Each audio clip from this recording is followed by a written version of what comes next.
everyone. It's 6 o'clock, and I'd like to call the May 25th, 2026 Committee of Council meeting to order. In the spirit of reconciliation, we acknowledge that the land upon which we gather is unceded Mi'kmaq territory, Epuwic. Mi'kmaq is covered by the historic treaties of peace and friendship. We pay our respects to the indigenous Mi'kmaq people who have occupied this land for over 12,000 years, past, present, and future.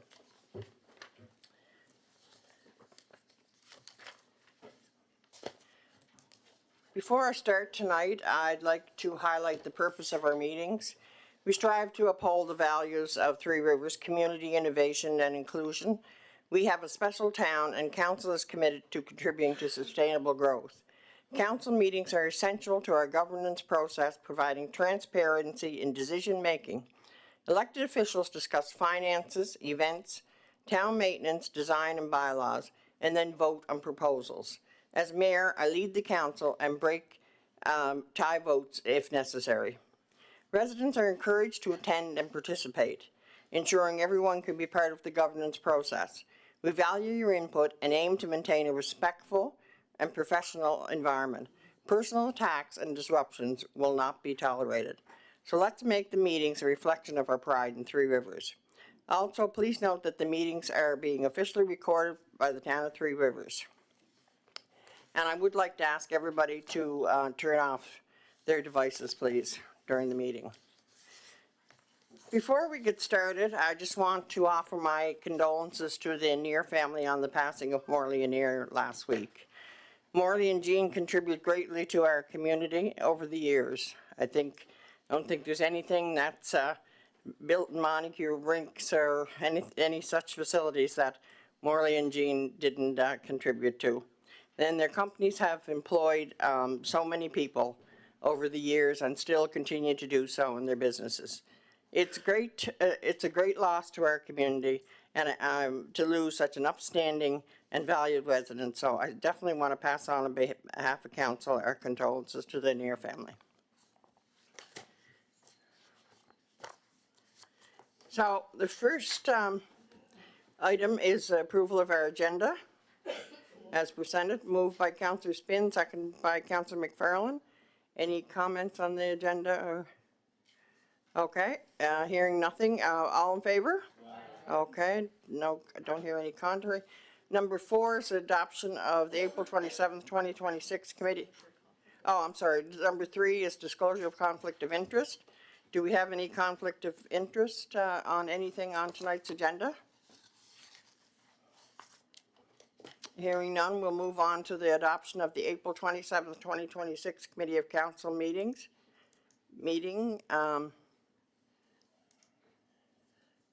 I need a mover and a seconder for the motion is that the minutes of the April 27th, 2026 Committee of Council meeting be adopted as written. Moved by Councillor Van Donkersgoed, seconded by Councillor McLean. Any comments on those minutes? They're in your package. Okay, all in favor? Aye. Not hearing any contrary, so motion is carried. Okay, the next on our agenda is number 5, presentations and delegations. So registered speakers are allotted 5 minutes to present their views. During the presentation, council members will not engage in dialogue or debate, but will ask questions afterwards. To ensure a productive and respectful discussion, speakers are encouraged to maintain a professional tone and avoid personal attacks. While the speaker is presenting, we'll ask everybody else to be seated and allow the speaker to be heard clearly. So we have 4 speakers tonight. What did I do with the list right here? Okay, our first speaker is Mr. Charlie Hicken, and he wants his topic is development permits in Gall Street.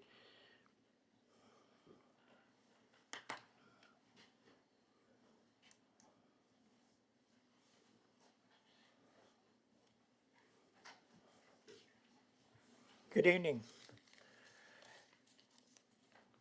My name is Charlie Hicken, and I'm a resident and taxpayer of Three Rivers. I wish to speak to you this evening about the 24-unit development proposed for Gall Street. Before council and the residents on this street, make an informed decision on this proposal. They should be aware of all the facts, not a lot of ifs, ands, and maybes, depending on other agencies and departments to make these decisions. Murphy Lane is presently not much more than a path, and if it is to be converted to a two-way street, it requires a 66-foot right-of-way, not possible under this scenario. This should have all been completed before applying for this permit. An informed decision cannot be made otherwise. Also, we are looking at 3 properties, maybe to be consolidated in the future.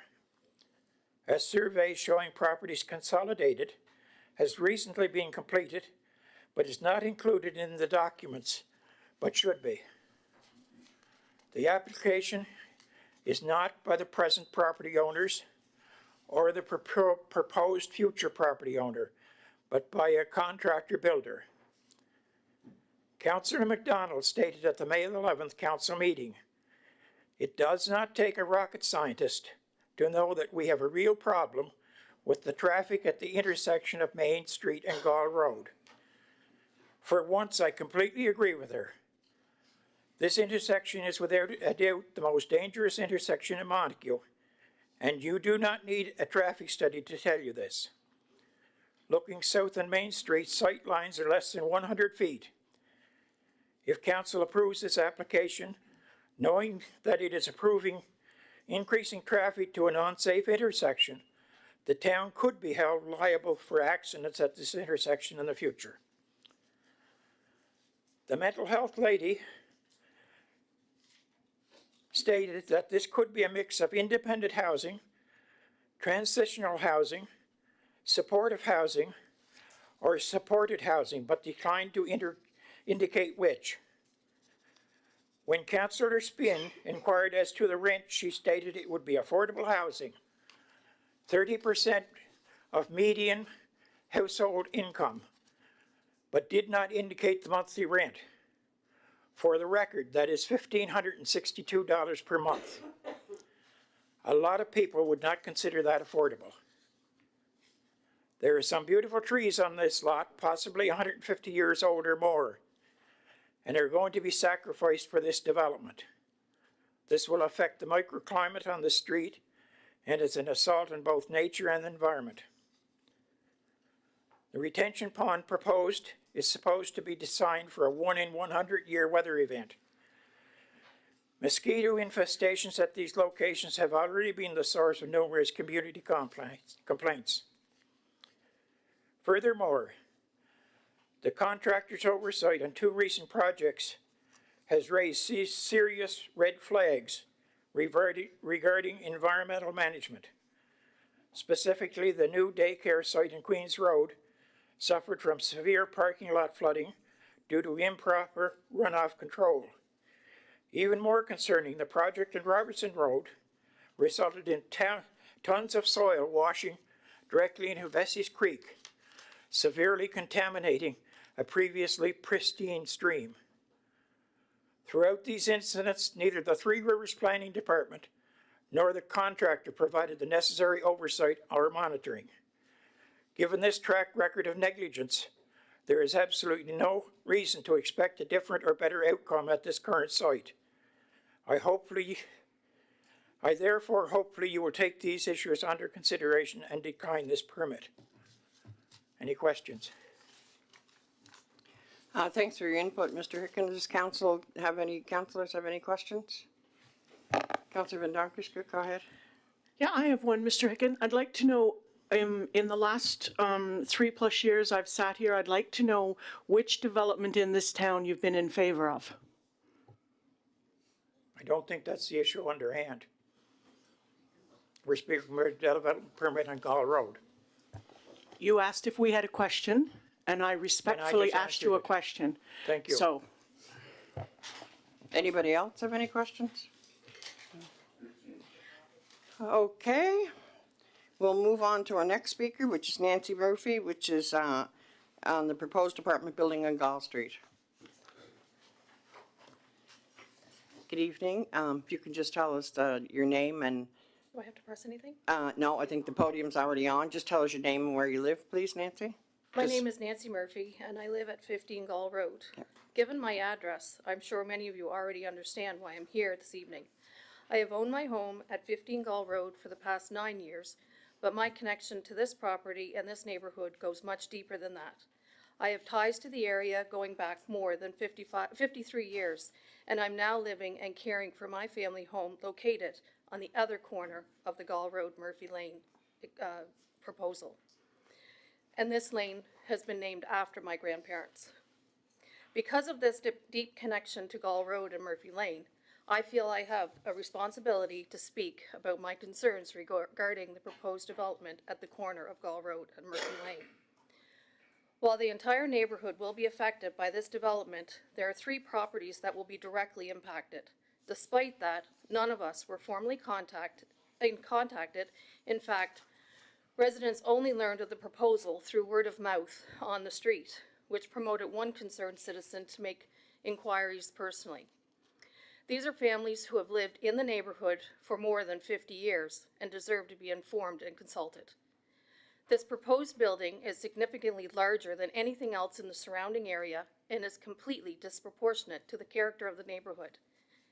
This has always been a family-oriented community, yet this development contains no meaningful green space, includes studio apartments that, in my opinion, do not reflect the needs or vision of a family-centered area.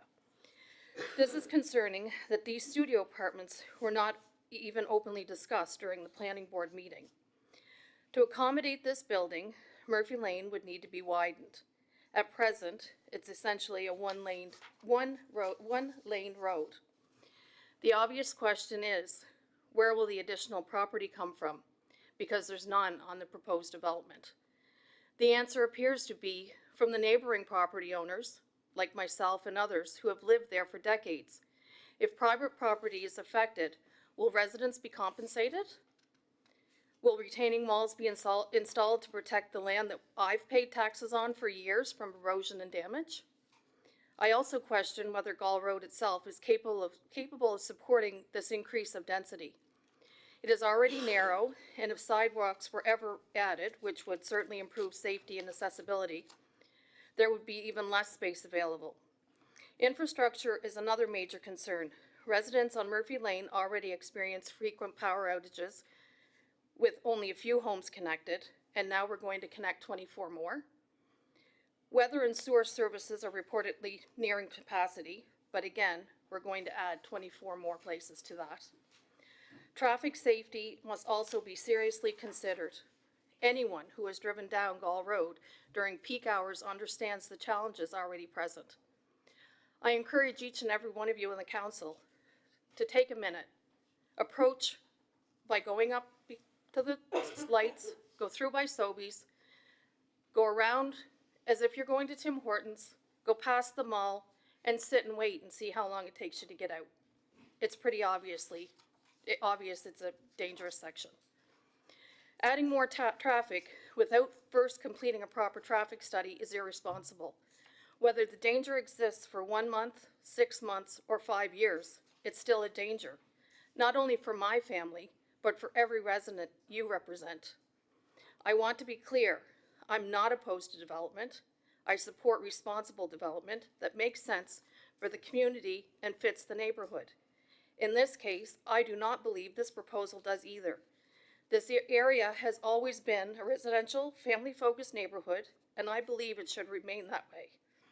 There are other locations that may be more suitable for development of this size while allowing this area to continue supporting family homes and green space.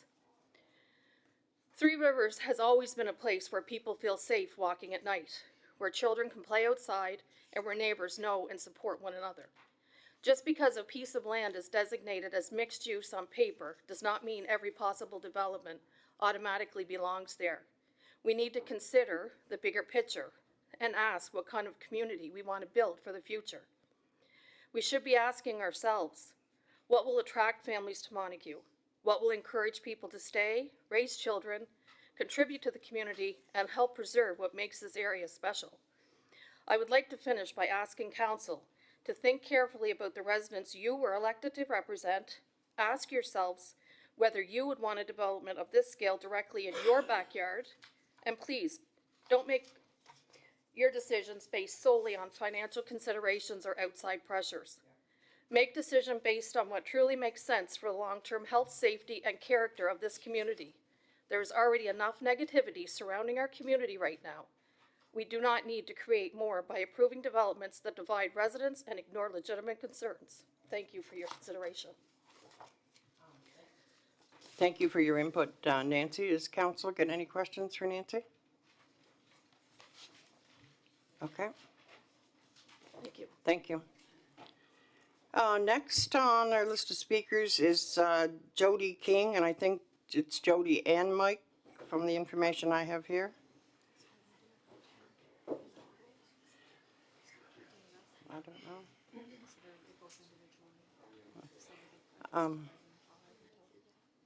Yeah. Just to clarify, do you each want 5 minutes, or is it 5 minutes total, or Just me will be speaking. just you will be speaking? Yeah. Okay, thanks. okay. Good evening. I'm Michael Monahan. This is Jody King. We live in Lower Montague. I'm a veteran of the Canadian Forces, and I'm on the executive board of the Montague Legion. Jody is an active member of this community. She often takes our beloved therapy dog down to Riverview Manor to brighten the spirits of the residents and staff. We also own Station Pub at the waterfront. I think I've seen some of you down there having a meal in the past few years. So, council, mayor, and members of the public, I stand before you today not only as a business owner, but as someone deeply concerned about fairness, transparency, and accountability within our community. Station Pub has been pressured from the Montague Waterfront Development Corporation to sign a revised lease that is legally deficient and will no longer allow the premises to operate properly as a restaurant. After retaining legal counsel, our lawyer has indicated it is the worst lease agreement he has ever come across. Instead of working toward a properly drafted agreement, the MWDC decided it would be better to evict Station Pub rather than come up with a legally coherent lease agreement. They lay claims months after the season ended of supposed misuse of the space. This is even after they'd enjoyed sitting on the patio and enjoying our food and drink themselves. We now know these claims are baseless.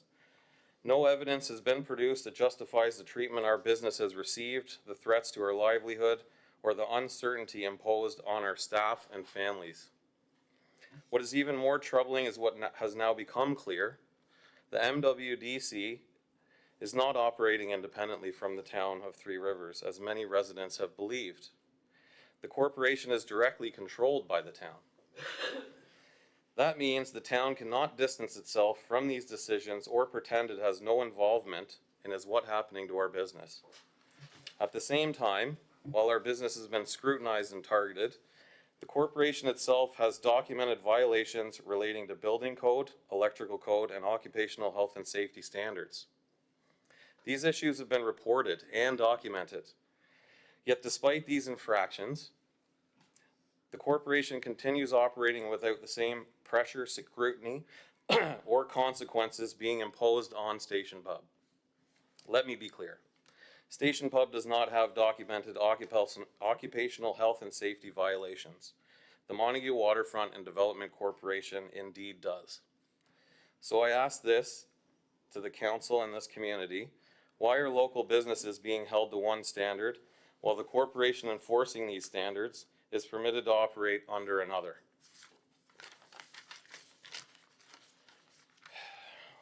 Why are accusations being made against a small business without evidence, while documented deficiencies within the corporation itself are ignored?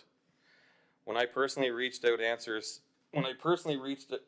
seeking answers and accountability, I was told the town could not comment on the situation. Unfortunately, silence in the face of unequal treatment and documented concerns is far from leadership. This situation extends far beyond one lease dispute. It's about governance, transparency, and whether local businesses can expect fair treatment from organizations funded, controlled, and supported by the very municipality meant to serve public interest. We stand here not asking for special treatment. We are not seeking, excuse me, we are seeking for equal treatment. We are asking the council to make this right. Station Pub employs people, including some here this evening. We contribute to the local economy, we generate tax revenue, we support tourism and community activity on the waterfront. Yet we are now facing the possibility of eviction without any just cause. We want to continue to bring locals and tourists alike to the waterfront, as well as continue to bring a positive environment to this community. Thank you. Okay, questions? I just should say that there is a memorandum of understanding that was signed between the waterfront and the town, that lays out what the waterfront is responsible for and what the town is responsible for. I just want to say that there is a document that does that. Any questions? Okay, no questions? Okay, thank you.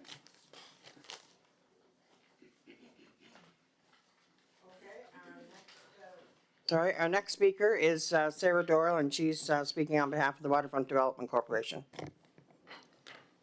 Good evening, everyone. My name is Sarah Doyle. I'm the treasurer of the Montague Waterfront Development Corporation and also a resident.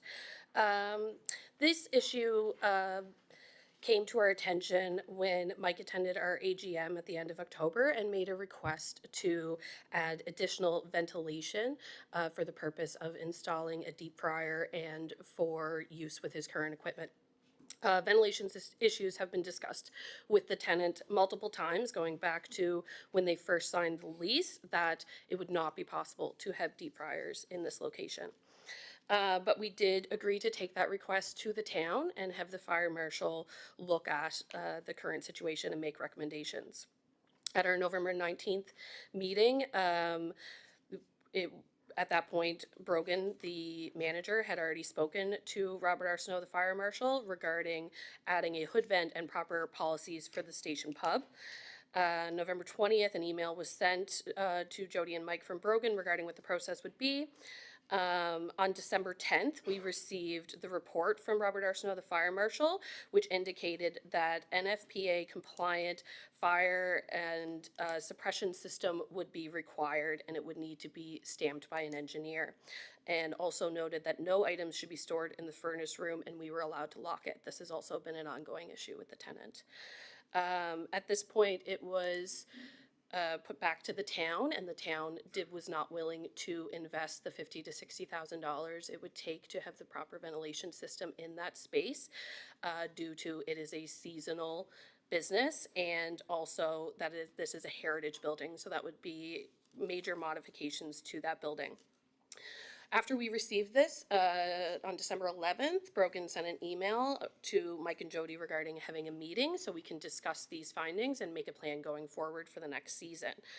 At our December 17th meeting, which we were hoping they would attend, they were not able to attend at that meeting, and we discussed at that point the amendments that would be made to the lease regarding the use of the furnace room, any other modifications to the building inside, including electrical, and also outside of the building.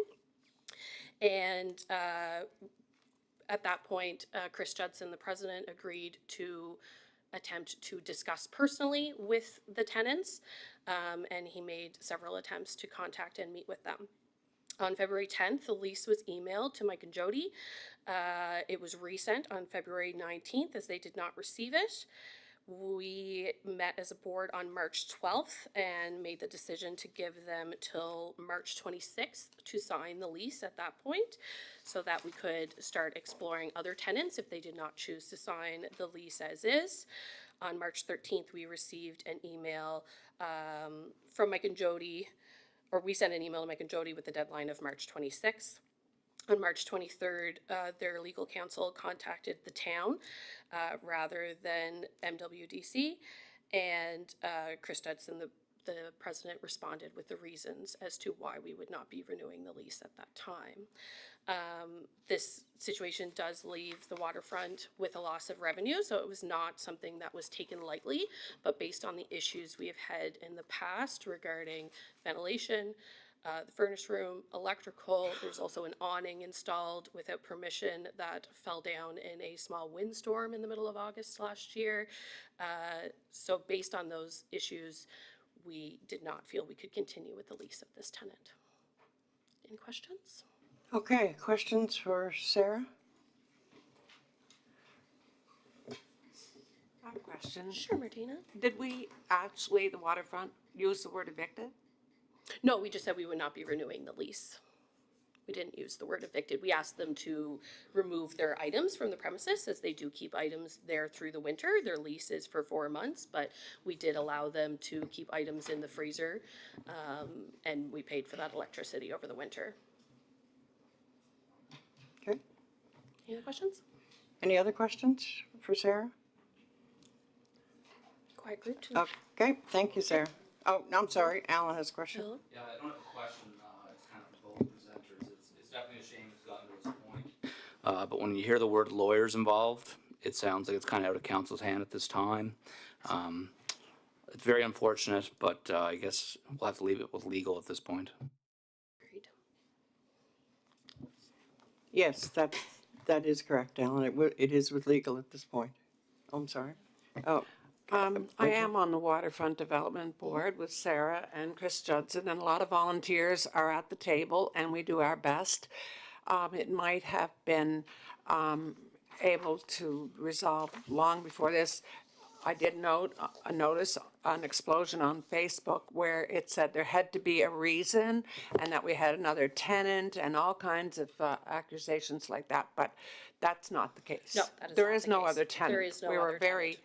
hopeful that We this could be actually do not resolved. have a tenant on the bottom level or the top level. Island East chose to not renew their lease because they were going in a different direction.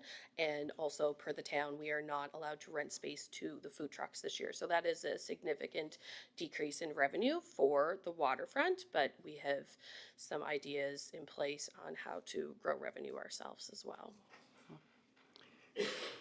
okay, any other questions for Sarah? Thank you, Sarah. Okay, we're gonna move on to reports, number 6 on our agenda, and, sorry.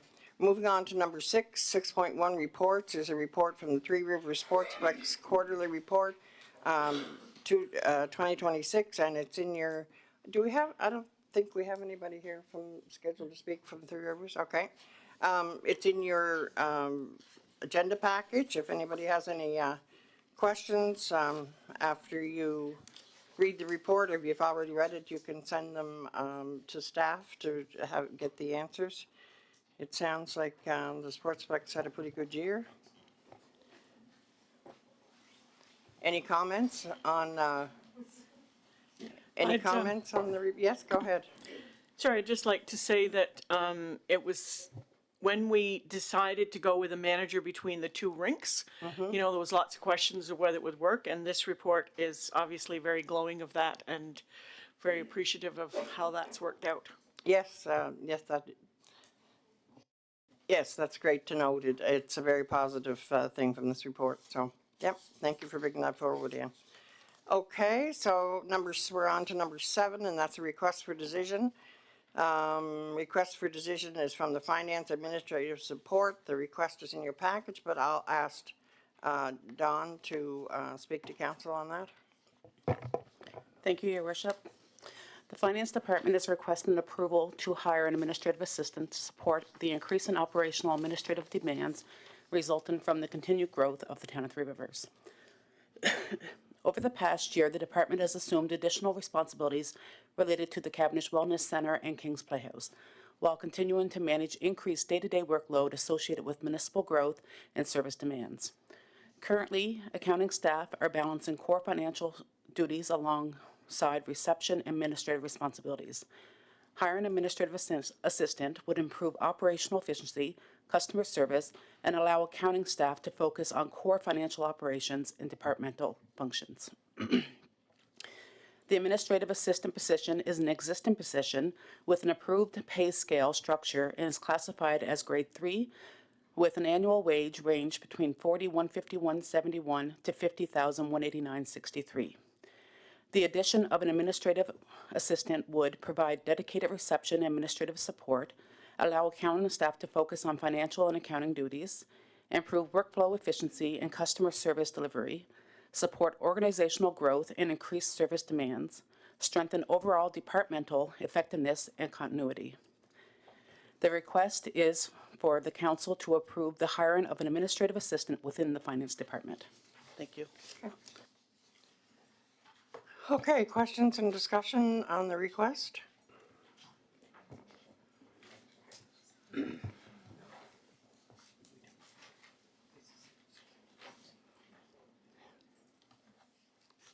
I'm sorry, Cindy, go ahead. Thank you, Your Worship. I will not be supporting this tonight because I've been dealing with the Playhouse for quite a while, and the Playhouse has always struggled with the position being for two people to make that facility work.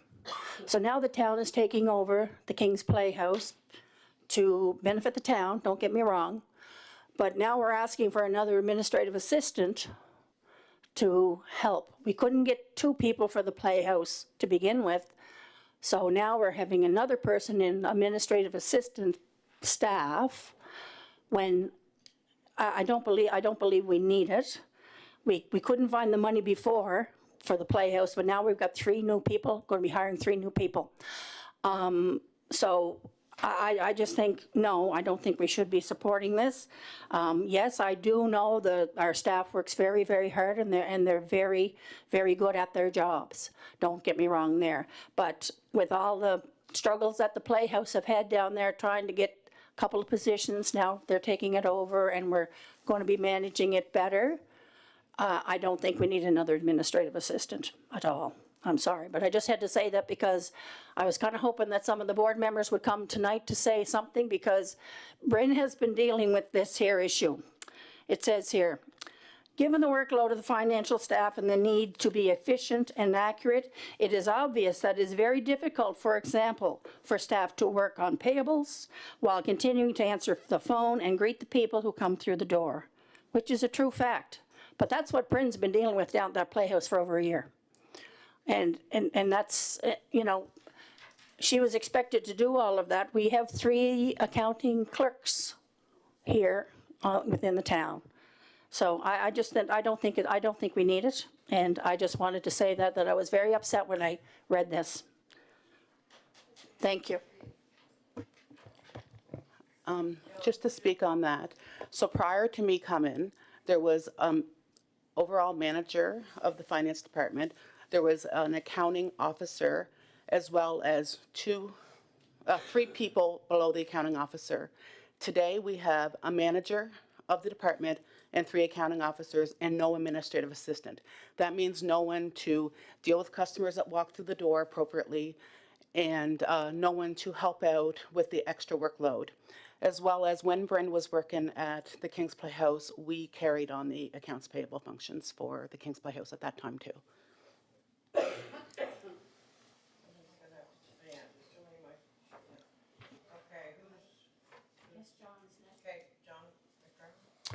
Thank you, Your Worship.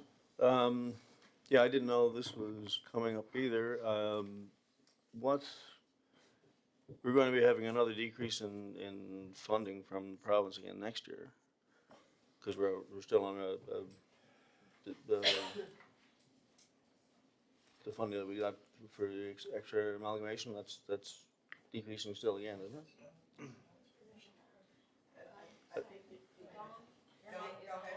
I think you might be talking about EDA, but this position wouldn't be an EDA. No, this wouldn't be an EDA, no. Somebody has to. No. And it would just be straight your mic off for a minute. Okay, I'll keep you in line. And essentially, it would just be filling a position that was lost 2 years ago and just bringing that position back, because that was an existing position.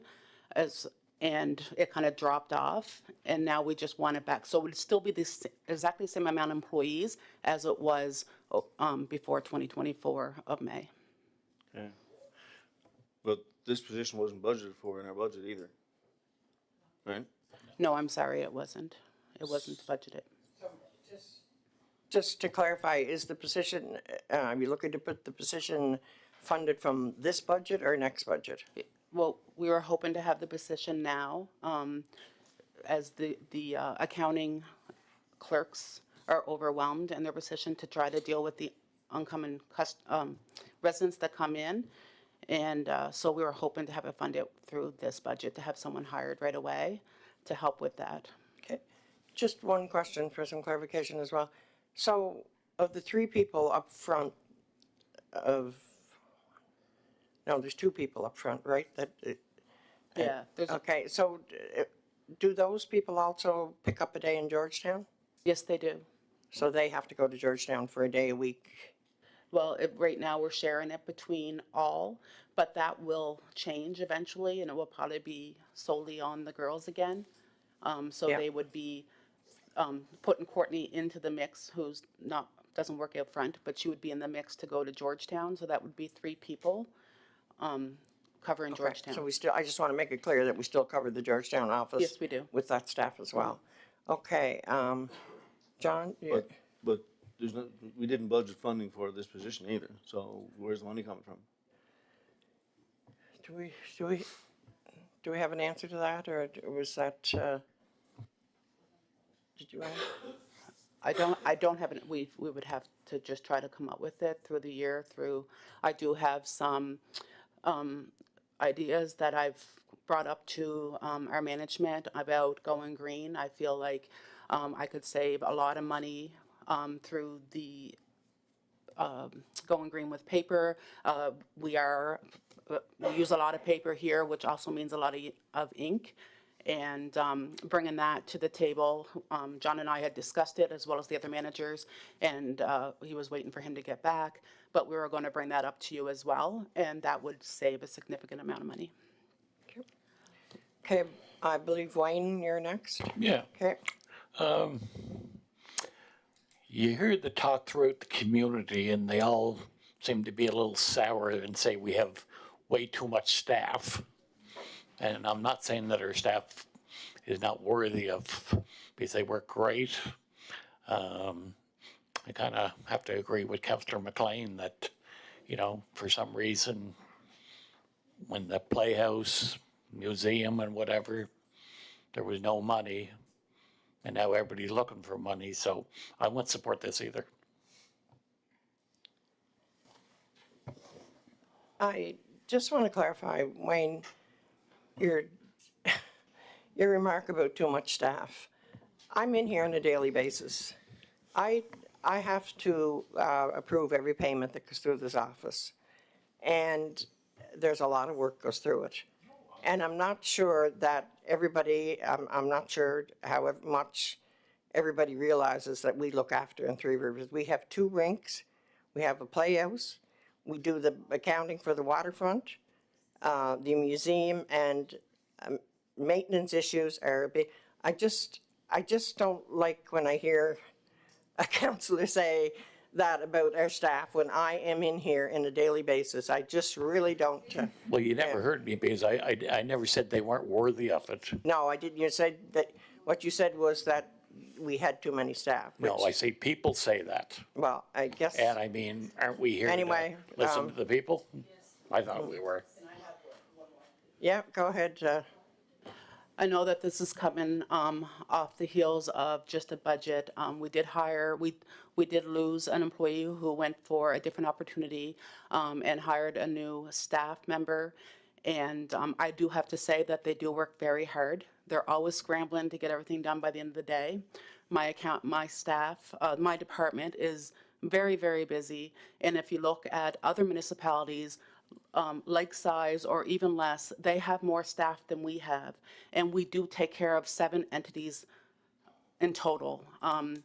I would say that they work very hard, and of all the companies I've ever managed, they work the hardest out of every one of them that I have, and they are deserving to have someone to relieve a little bit of the stress and workload off their shoulder, because we care about our residents and how they get, everyone that walks through their door is important to them, and they want them to be treated with respect and have the best answers and service that they can have. And to do that, they need to be not overwhelmed and not overworked.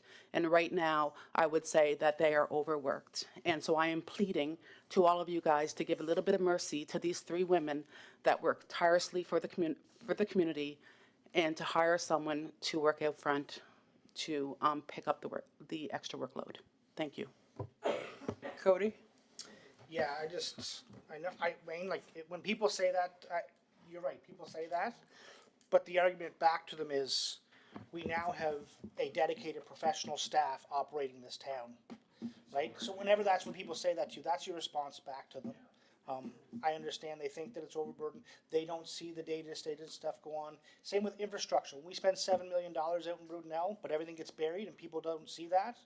You wanna see a pool or a rink, but we know where our towns were and the shape we were in. We know the pressure that was on like down in Georgetown, we only had 2 people trying to do everything to operate that town. It was a struggle, we were going through staff. And so that's the response. Now, people may not agree with what we say or have disagreements and that we have too much staff, and people are entitled to their opinions, but I don't think they see the vast majority of what our staff does. We came on as 7 towns with 7 different bylaws. We've pretty much brought all of them in line. Again, people may not agree with how we wrote them or what we presented, but we've done it. We are a town that operates with very little debt. So I mean, that should be a response to the residents. Now again, there are people that are always gonna give you a hard time about it, but I think what we've done over the 8 years, I think there's things to be proud of, and we have to defend that.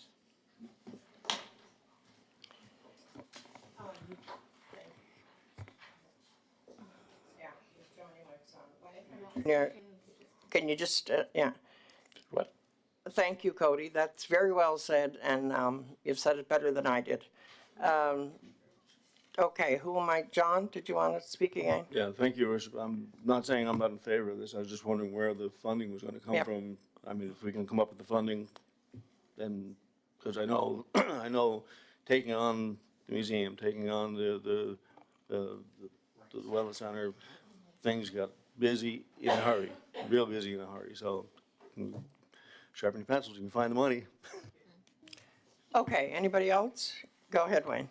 Yeah, I just wanted to get the record straight. I'm not saying that our staff is not worthy of it or whatever, because they do a great job. They almost make my head spin. They're that busy some days, but anyways, I think it's our job to listen to the taxpayers, and they have a right to speak what they want to talk about, and it's my job to listen too, so that's all. Yeah, I think it's also your job maybe to keep them informed as well. Yep. Okay, can I, would you like to come to the podium to repeat that remark? Do you have some input into this before we close it?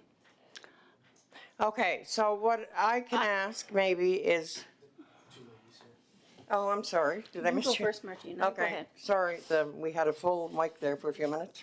Go Well, ahead, I Martina. I have to agree with a few comments that were made here today. We're talking about professional staff.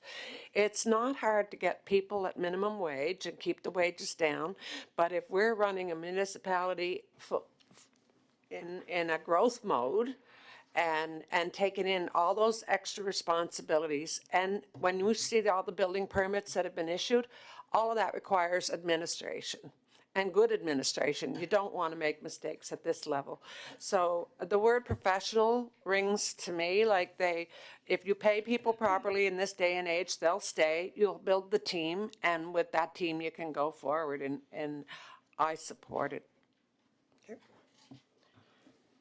Okay, Cindy, go ahead. Thank you, Your Worship. I just think some of this has gotten blown out of proportion here.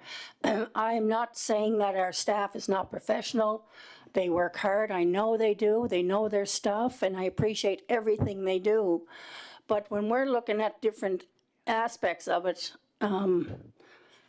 it's just that maybe the timing's wrong or something like that. But I know when we were talking through going to amalgamation, one of the big concerns was that there was going to be so much of the revenue that's coming into the town going to administrative services.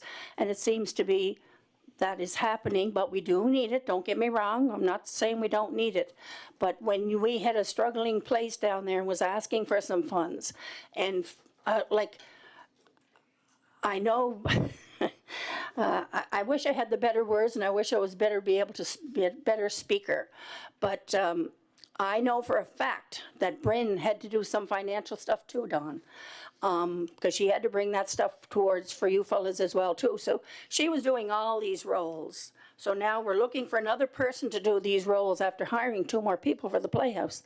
That's all I'm saying. It just doesn't make sense to me.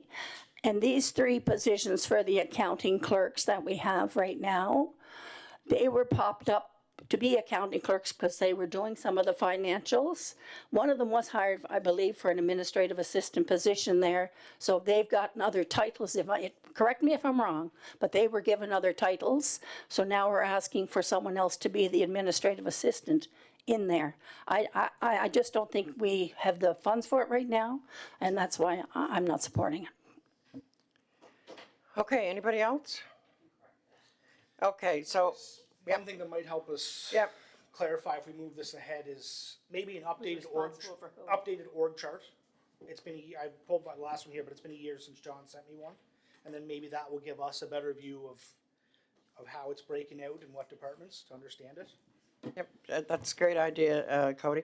Why don't we say we could move it forward with more information if we had some information on where the salary is going to come from and an org chart, and make a better decision when we have that information. Go ahead, Ann. And can we bring back the stats that John had for us at budget time when he talked about how little we spent on administration compared to other municipalities? Okay, so we'd like that information We as well. certainly are not top heavy on administration compared to other municipalities on PEI. Okay, some budget information, an updated org chart, and a comparison to other municipalities for administration salaries. Okay. Do we have that down? Debbie, Okay. Debbie, do we actually know how many people come in the run of a day to ask inquiries? I know we did a thing for Georgetown and Montague a long time ago, but just a rough guess of maybe, I'd like to hear those numbers too. I know it's probably high. Yeah, we can see what the latest numbers are that we have for both. I'm not sure when we last did them. Okay, we can have that as well. Okay, anything else before we close? Okay, that is the last item on our agenda, so we'll move it forward with with the request for all that information. Is that? Okay, okay. Motion for adjournment. Okay. Second? Cody? Okay. Meeting is adjourned.